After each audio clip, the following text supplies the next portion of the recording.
Now, today's subject is how to be an expert in your industry.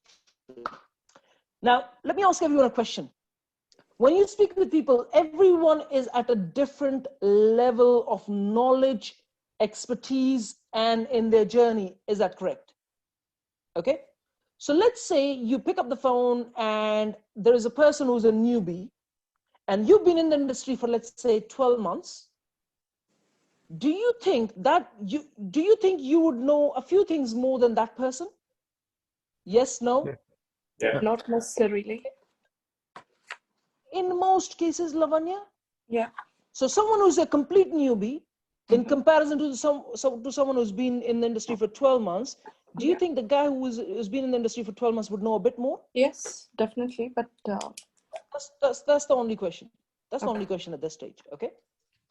Now, when this person calls you, and within that framework, okay, if let's say your subject is finding below market value deals, okay, or it doesn't really matter, whatever subject it is, let's say any subject, let's say for the sake of context, it's below market value deals, okay, and you've sourced, you've seen, you've spoken with investors, you've maybe sourced 2 or 3 deals, you've found one for yourself.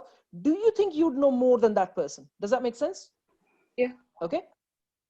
Now, because you are 1 or 2 steps ahead of that person, that's all you need to be able to generate business for yourself. Does that make sense? Yeah. Does that make sense?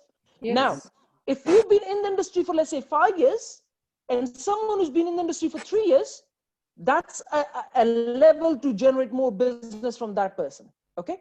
But if you've been in the industry for, let's say, 20 years, you can generate business from almost everyone, right? You can do business with people who've been in the industry for 30 years and so on and so forth. You can do collaborations at all sorts of levels. Does that make sense? Yes, Right. no? Yes. Okay, good stuff. Now, if let's say you read, let's say, 3 books on a single subject, and bear in mind, and I'm going to share a lot more detail to this. I'm going to add a lot more meat to all of this, okay? But just bear with me till I try and explain everything to you, okay? Let's say you've read about 3 books on this subject. Let's say finding below market value properties, okay? And you've observed people who've been in the industry, you've shadowed someone, you've done all of that. You would have more knowledge. Am I correct? Right? Yeah. Correct. Now, let's say after 12 or 24 months, you decide to write a book, okay? Write a book about your journey for the past 12 months. It takes about a week to write a book, at least a reasonably good book, if not a great book, okay? Do you think that book would be a good book for a newbie to read? Yeah. Yes. Let's say now you've been in the industry for 5 years and you write your second book, or let's say first book. It doesn't really matter, okay? So to be considered an expert, one of the major things that plays a part is having a book, writing a book. Does that make sense? Yeah. Yeah. So if you have not written one yet, consider writing one. It may not sell to hundreds of thousands, but you only need to sell maybe 1,000 copies, okay? 1,000 copies will help you build a £500,000 business at the bare minimum. At the bare minimum, okay? Writing a book about your knowledge and your subject and about your journey, let's say it's a 12 months journey or a 24 months journey, you can write a book based on not just this journey, but your previous experience as well. How did that play a part into this existing journey? Does that make sense? Yeah. Okay. I know authors with well over 90 books. Remember, writing books is a complete passive income. Okay. There is absolutely no involvement once you've set it up. Does that make sense?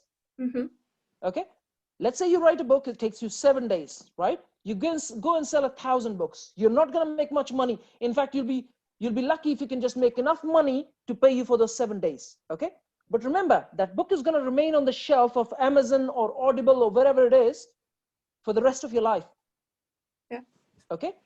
That is passive income generated, as well as making you an authority on the subject. Does that make sense? Yeah. Good stuff. That's sort of what Tina Walsh did with her book. Yes, exactly. I mean, Tina Walsh may know a lot, but she's decided to write a book about compliance. Okay. Is she the authority or is she the authority? Yeah, she's the authority. Exactly, right? If you read her book, you'll probably fall asleep. I'm not criticizing. It's just the subject itself. It's a boring subject. Who wants to learn about compliance? But guess what? If you are in the industry, you need to know compliance, right? Okay.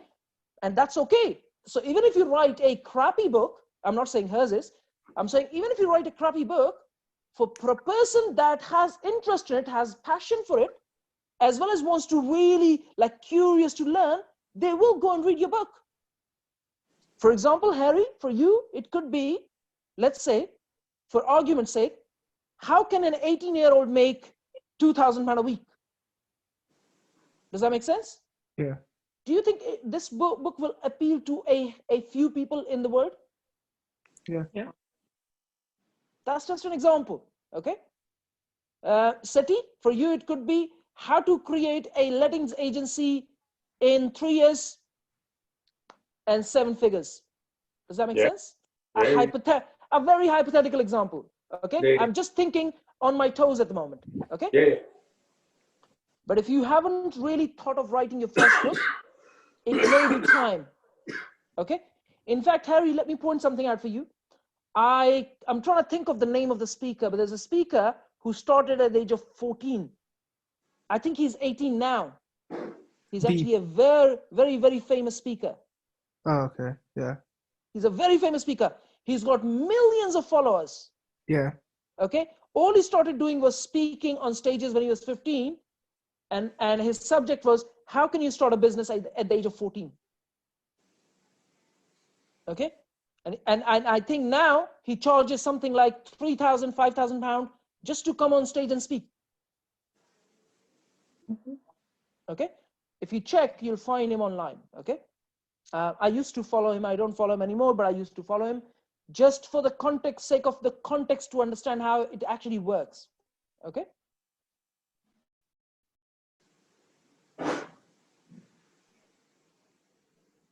Remember, most people struggle with is being able to sell either a deal or themselves. Remember, it's the same thing. Okay. People don't buy deals. People buy people. Does that make sense? Yeah. Okay. But if you are already pre-sold before they even call you, there's no selling involved then. You're already an expert before they even call you. They're almost all sold. Okay. And that starts from writing content, either in the form of a book or on social media, free content, paid content. It doesn't really matter. It's all a part of the cycle. Do you remember, Harry? Do you remember, Lavanya, when I mentioned the other day on pre-framing and the value ladder, when I said there's the free content and then there's the paid content, which you could charge like £10 for, or you could charge 30, 40, and you just create value ladders? Yeah. Remember, a book is a piece of a value ladder, a step of a value ladder. Okay. Okay.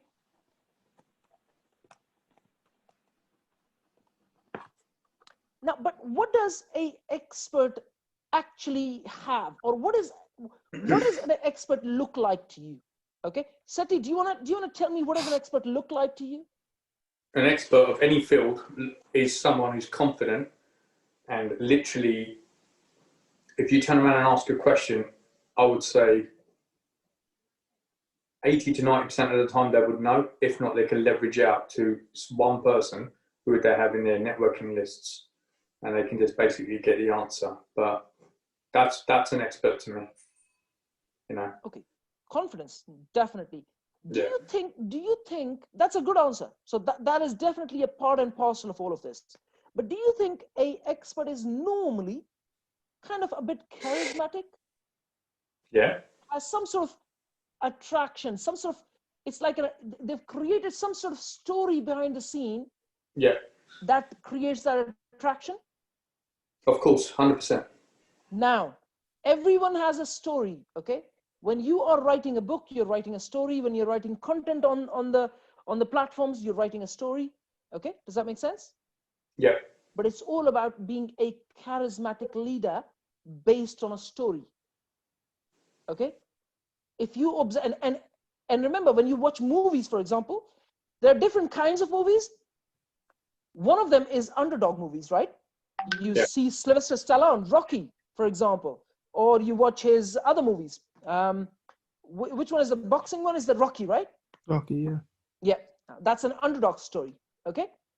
If you observe, for example, Carefully Mine, that's an underdog story. I came as an immigrant, I'm doing well. Can you see that?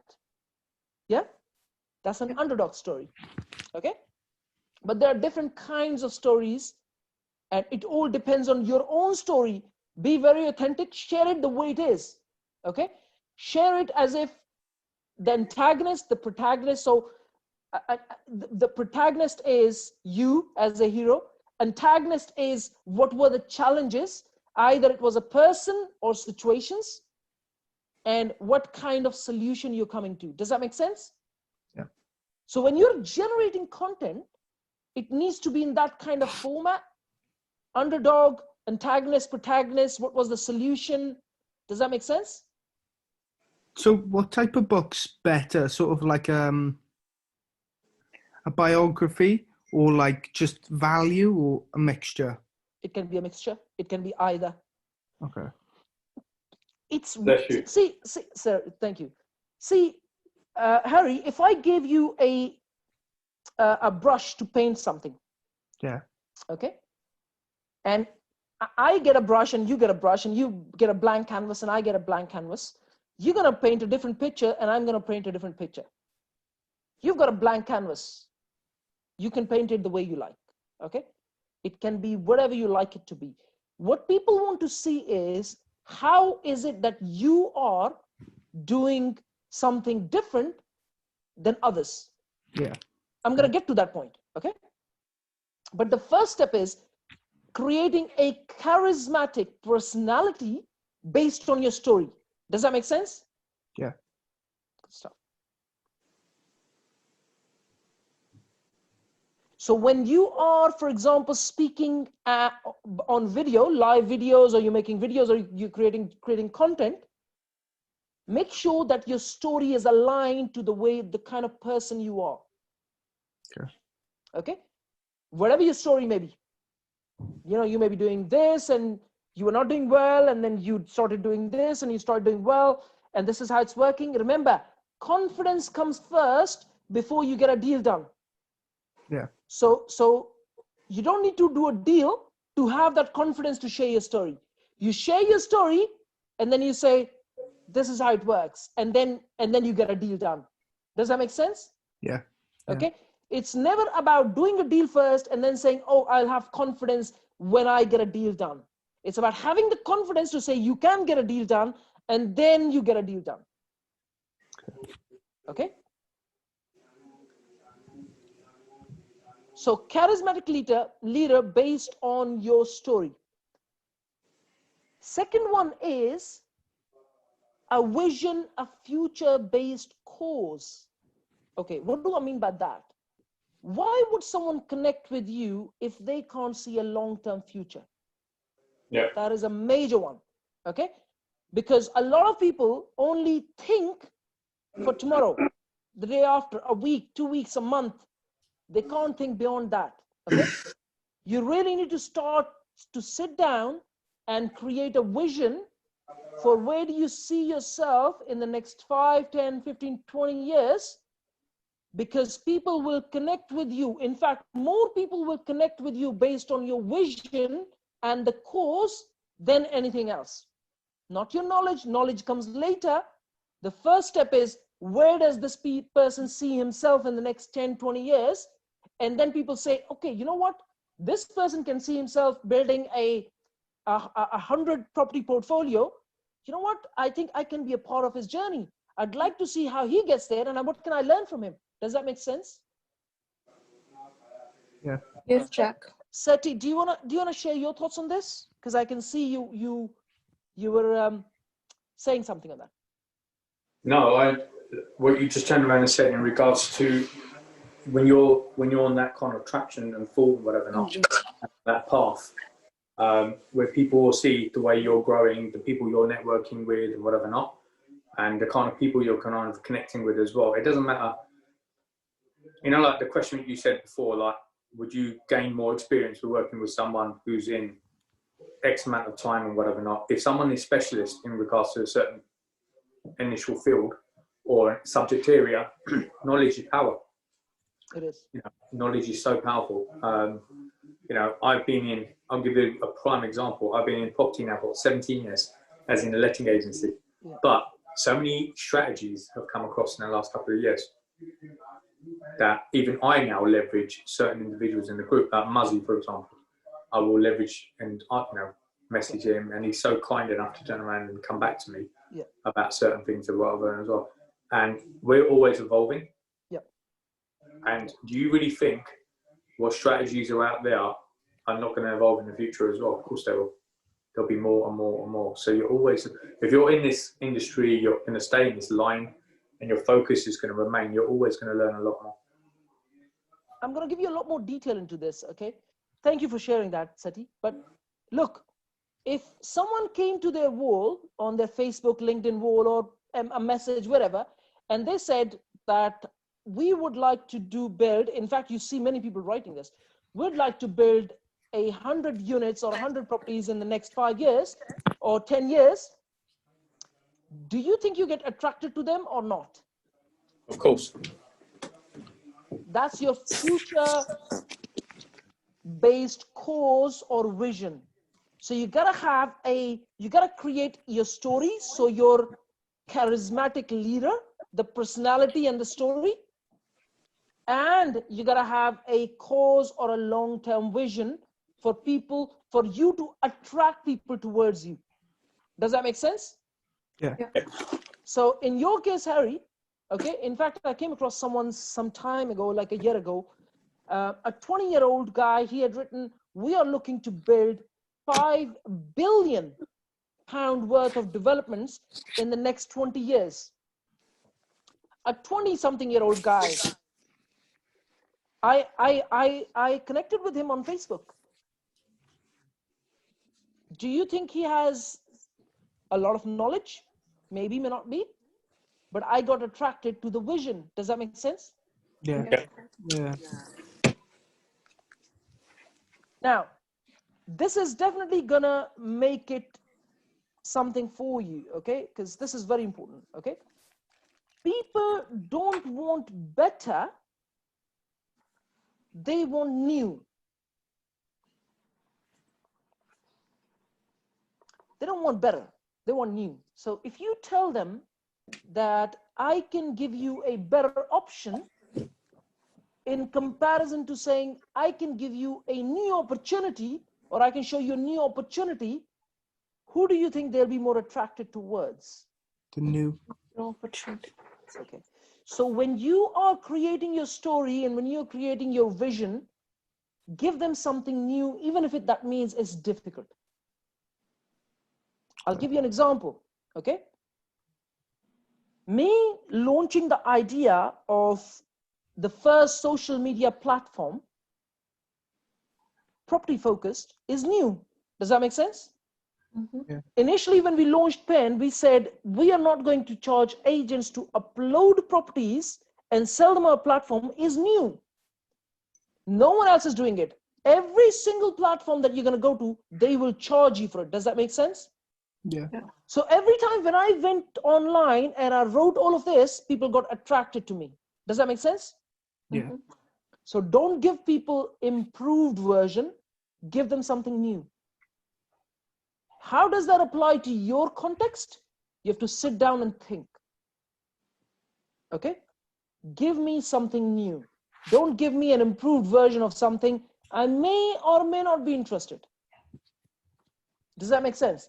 You Yeah. will attract maybe only a few people, but when you give them something really new, something instinctively creative, then you're going to attract a lot more people.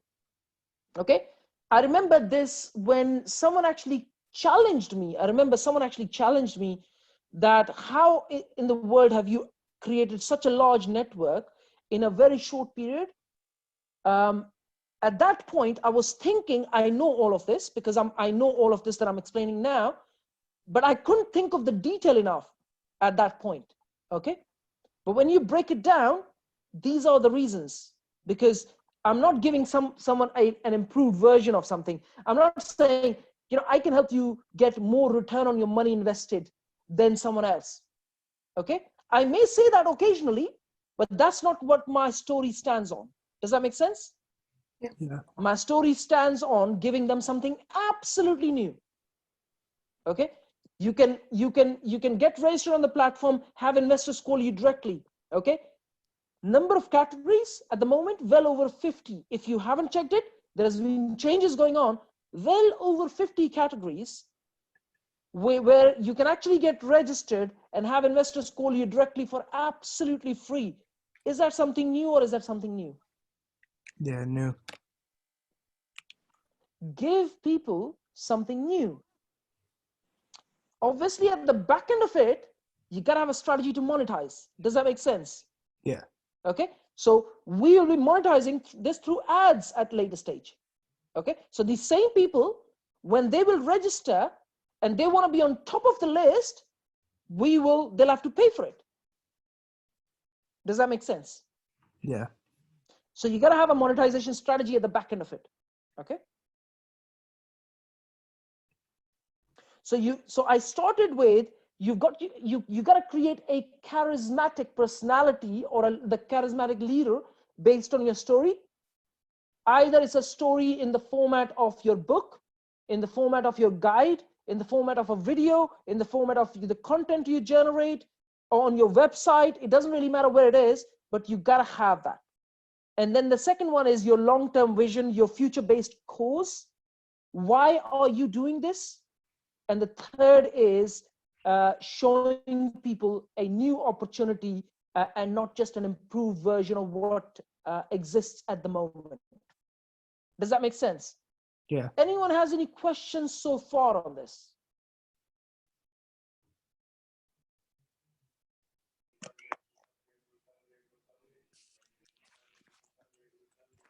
No, Jack. Okay. Now, within that, there are 5 more aspects which play, again, a major part. So if you see me, when I'm speaking with people, I'm always encouraging them in terms of their dreams. Okay. So let's say someone comes to me and says, you know what, I want to buy 5 properties in the next 5 years. In fact, someone called me the other day and said, I want to buy 5 properties in the next 5 years. So that's very much achievable. How much money have you got to invest, so on and so forth? And, do you have investors around you? A few basic questions. But I said to him, I said, you'll definitely be able to achieve that if you just focus. Great. What do you think I'm actually doing there? I'm encouraging his dreams. But let's say someone calls me and says, I want to buy 100 properties in the next 5 years. And I ask him, do you have any money to invest? And he says, no. Do you have any investors to back you up? And he says, no. What do you think I'm going to say? Not achievable. No, I won't say that. But what I would say is that maybe it's not as realistic. Okay. Remember, you don't want to discourage anyone. Okay. Yeah. Do you think he can't do 100 properties? Maybe he can. Maybe he goes to and speaks to 3 investors. One of them backs him up, and he actually ends up building 100 properties in the next 5 years. Does that make sense? Yeah. Remember, there's a bit of a luck part as well. Okay. You get lucky. I've seen many, many people. Okay. But I would always tell him that, look, at the moment, you don't have an investor to back you up. And with not a lot of your own money to invest, you may have to reconsider your goals till the point when you can actually find an investor to back you up. Okay. But I'd always encourage the dreams. Okay. For as long as they're kind of slightly realistic. Does that make sense? Yeah. So you got to become that person who's always encouraging their dreams. Okay, write this down: encouraging another person's dreams. Okay, so when you are speaking with your prospects and your people that you're dealing with, so on and so forth, either it's clients or prospects or anyone in the industry, you got to make sure that you encourage their dreams and not discourage them. Okay, because you'll put anyone off if you discourage their dreams. Okay, this is a big one. Okay, this is a difficult one, but a big one. Okay, justify their failures. What do I mean by that? Let's say if someone called you and said, you know what, I started this business and it didn't do well, and you said to him, oh, you might have done something wrong, what do you think his reaction is going to be? Angry. Okay, you always got to justify their failures if you want to persuade them or bring them to your influence of, bring them into your network of influence. Okay, so what do I mean by that? So let's say someone says to me, you know what, my business didn't quite do well. I would always tell them, look, you know, it's a part and parcel of doing things like that. Sometimes things are not in our control. That's what my reply is going to be. Am I indirectly justifying his failures? Yeah. Yeah. I am. Okay, but at the same time, you tell them that, you know, you got to take responsibility as well. Okay, but while you take responsibility, there are always times when there are circumstances beyond our control. For example, COVID. No one really expected it, right? So if someone is struggling with their business at the moment, it's actually beyond their control. But you want to be the person who justifies their failures, because then you can actually influence them. It's almost like bringing people into your network of influence. Does that make sense? Yeah. Muzzy, if you have any questions, feel free to ask, buddy. Esther, thank you for joining. I don't know whose second iPhone it is. No, I'm okay, Jack. Thank you. Okay. For those of you who've joined late, we are recording this so you can watch it later. But all of this plays a major part when it comes to being able to find, first of all, being considered an expert in the industry, as well as being able to find investors a lot more easily. Does that make sense? Mm-hmm.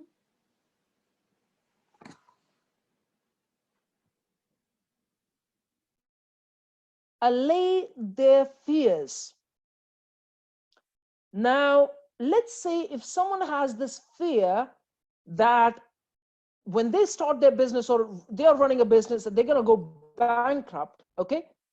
And if you turn around and tell them that, oh, you're definitely going to go bankrupt, what are they going to say? They'll just walk away. They'll just walk away. They'll just say, piss off, okay? But if you tell them that, look, you can get over this fear and you will do very, very well if you just focus, so on and so forth. It's almost like encouraging their dreams, but helping them allay their fears on the side and say, focus and you will do very well. What do you think that's going to do to their psychological framework as well as your connection with them? What is that going to do? You're building a strong connection with that person. You're building a stronger connection because you're actually showing trust in them. Okay, you're telling them that, look, fears is a natural human process and it's natural. You will, all we have to do is just do what needs to be done, right? Face your fears, right? But if you tell them that, you're again persuading them and bringing them to your network of influence. Okay, so helping them allay their fears is a major part in persuasion, as well as bringing them closer to you, getting to a point where they actually become either your clients or they invest in you at some point. That is a part of the process. Does that make sense? Yes. Yeah. Yeah. If you're not writing this, I'll actually write this in in the group after this call, okay? Another one is, which is again a major one, is confirm their suspicions. What do I mean by that? So let's say if someone is suspicious about another person, okay? If I turned around and said, no, there's nothing to worry about, what do you think that person is going to think? He's going to think this person is on the other side. Am I correct? Yes. Okay. But if they are suspicious about something and you tell them that, look, I agree with you, or yeah, you should be really cautious, what do you think that's going to do to someone's framework or psychological framework? What is that going to do?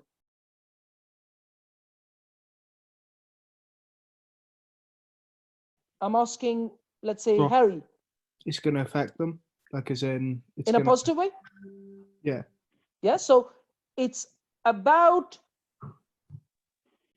So a part of becoming an expert, a part of being able to persuade someone, as well as bring them to your network of influence, you must confirm their suspicions, okay?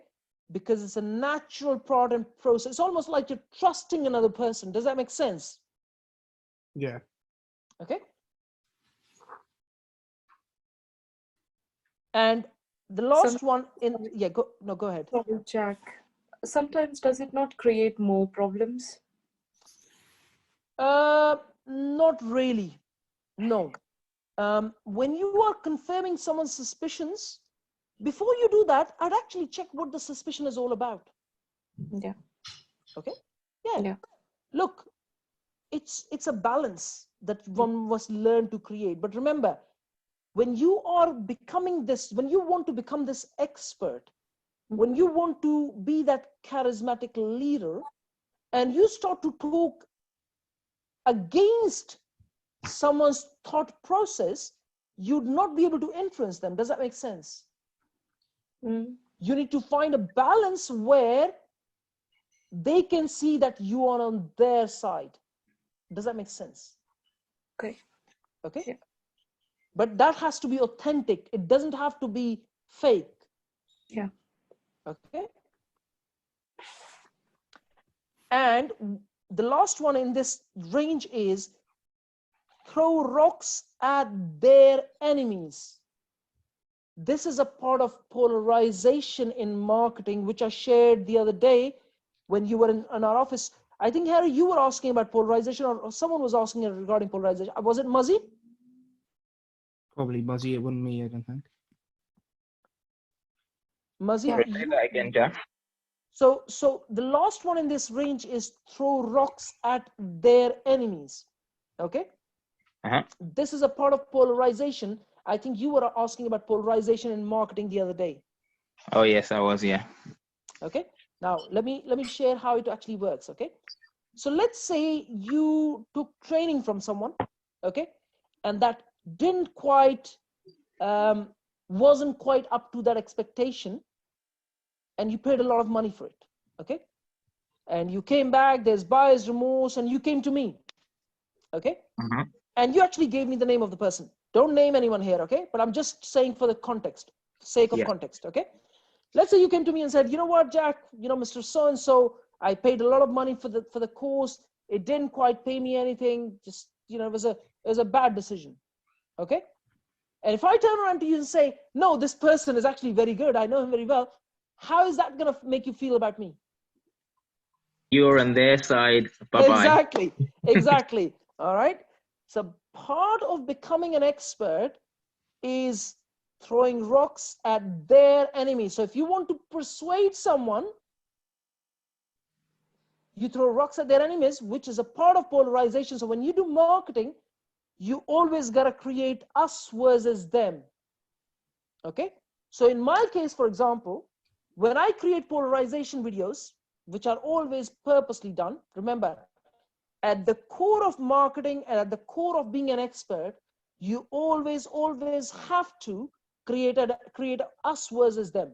If you don't do that, your marketing isn't going to be effective at all. Okay. Or in fact, becoming an expert at the core is not going to be as effective. Okay, you always must create an us versus them situation in your business. Okay, so in my case, for example, just for the sake of context, is training companies who charge lots and lots of money. I'm talking about tens of thousands of pounds. Remember, I spoke with someone who had paid 57,000 pounds for training and had never done a deal. Okay, I created a video which is still on YouTube, has had many views, as well as lots of people. In fact, that video alone, I've had more people message me regarding that video than any other video that I've ever made. Okay, in fact, videos that I've had many more views than that, I've still had more people message me regarding that video than any other video. And that's because polarization plays a major part when it comes to creating your expert status as well as your marketing status. Does that make sense?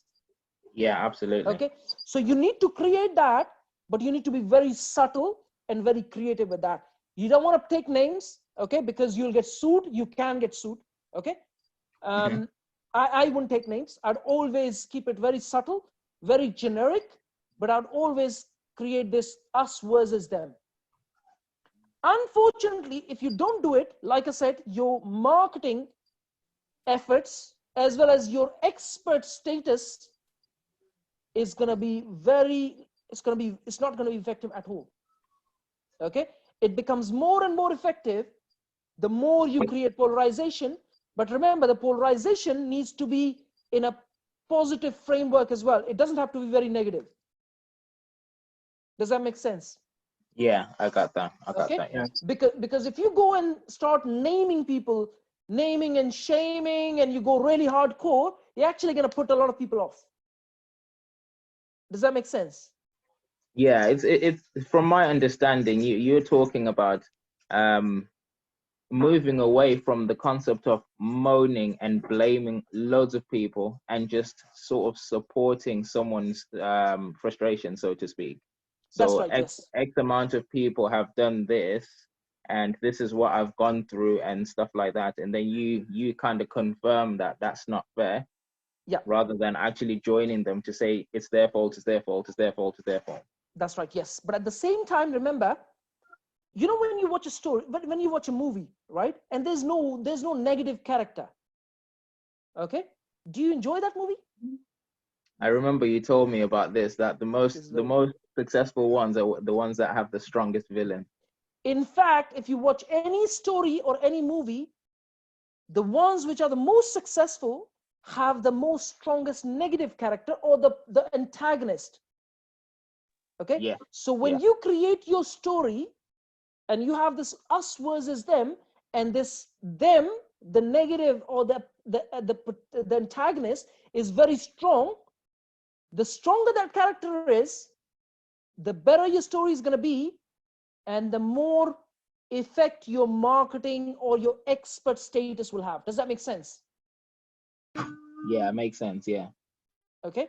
Anyone has any questions so far? Because I know it's not easy, but what I'm doing is I'm giving you layers of the way to create an expert status and create your story, which is a part and parcel of effective, super effective marketing. Imagine to a point where someone calls you and doesn't ask you any questions. All they want to do is buy from you, whatever it is that you're selling. Okay. Either you're selling property deals or property finance in my case, or it could be a project that you want people to invest into. They're already sold. They pick up the phone, they're already sold. All this is going to be based on this story. Does that make sense? Yes, Jack. Yeah. Any questions? No. I'm actually going to leave some notes in the group after this call, after today, so you have some notes to play with and how you start to use effective marketing tools. Lavanya, I remember when girls were doing these live videos, and I remember telling you that there's a difference between strategic videos and videos that you just go and talk. Yeah, that's right. This is what I meant. Yeah. So there's a lot of creativity behind it. You will not be able to use everything in a day. It does take a bit of time. It does take a bit of practice, but you must always use all of this. So creating that charismatic leader based on story, future-based cause, long-term vision. That's what we were discussing therefore yesterday, Lavanya, when you were here. That's true. Leader who offers new opportunities, a new vision, something new rather than just an improved version of something, encouraging their dreams, justifying their failures, allay their fears, confirm their suspicions, as well as throw rocks at their enemies, which is a part of polarization. All this is very, very strategic. All this plays a major part in exactly what you do. And that's exactly the reason, in fact, you see why PN is as big as it is in a very short period of time. Okay. All this is very strategically done. Okay. I initially, when I learned the concept of polarization, I was actually not in favor of it. Okay. I am not a kind of person who would go and talk negative about anyone, but then I managed to adapt and find a balanced way where I don't name anyone and do it in a more subtle way. So I do it in a more subtle way now, but initially I was not very comfortable with the polarization tool. Okay. So it will take you some time to implement all of this in your business. Okay. And you need to start from today. It's irrelevant to the stage you are at in your business. You could be at day 1 or you could be at 17 years, right? Like SETI. Okay. It's irrelevant. You need to start to use all of this from today. Okay. Because this is what's going to help you attract more people, which will lead to you doing more sales. And remember, all of this needs to be backed up by the front end and the back end products of value ladder where you can monetize. Does that make sense? Yeah. Good stuff. If you have any questions, otherwise I'll stop this recording and then, we can move on. No Seti, question. do you have any questions? Seti here? I don't know if you're still here. Okay, thank you guys for watching, and I'm going to just stop the recording for now.